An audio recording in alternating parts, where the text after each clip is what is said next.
as our output all the zeros on the right side and all the non-zeros on the left side. Okay, so how to write the code for it? So let's see that.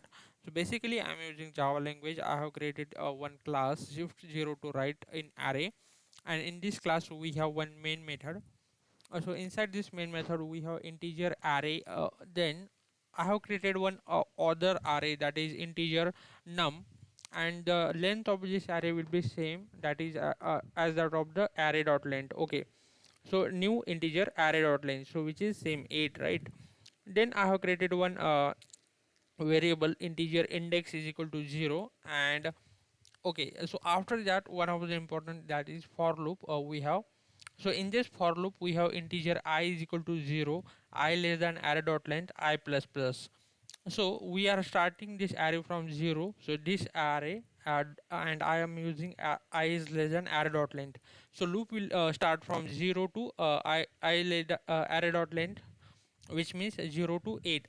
I is less than 8. Okay, so this is important if condition here. So what this condition is, array of I, whenever the array I, that is element inside the array, is not equal to 0, so we don't want a 0 element, then what will happen is num index. What is this num is the array that we have created here, and index is our index variable, so initially it's 0. So what will happen is when this array element is non-zero, so for example num 0, on the 0th place inside this num array we will have this non-zero element. So let's see how it works. So for the first iteration we have I is equal to 0.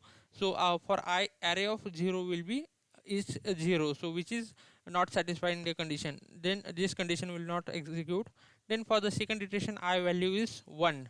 So here we got array of 1 is 5, so here 5 is a not non-zero, then this condition execute. Num 0 index is initially 0, so num 0 is equal to array of 1, which is 5. So 5 will be on the 0th place, 0th index inside this num array. So by using this I plus plus we are increasing the index value. Now this index value will become 1. So for the next iteration we have I value from 1 to 2. Now again array of 2 is 3, right? So 3 is again non-zero. Then num 1, now index is 1, num 1 is equal to array of 2 is 3. So that will be like this inside this num array. So again I value will increase from 2 to 3. Again here we have array of 3 is equal to 0, so which is not satisfying the condition. Again we have I is equal to 4, we have 4, so array of 4 is 4. So num 2 is equal to 4, array of 4 is 4, right? So we got like this inside the num array.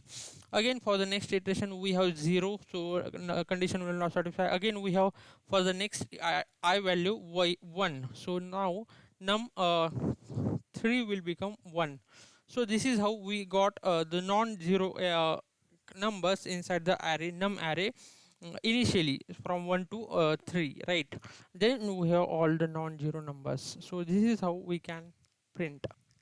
So after this for loop I have written system.out.println. After shifting zeros to the right side we have arrays dot to string, which is num, and it will print all the num array. So let's see how it works now, whether we have written correct code or not. Let's run this code and check. Okay, so we got all the zeros on the right side. Yeah, this is how we can write shift all the zeros to the right side. Yeah, that's it. Thank you.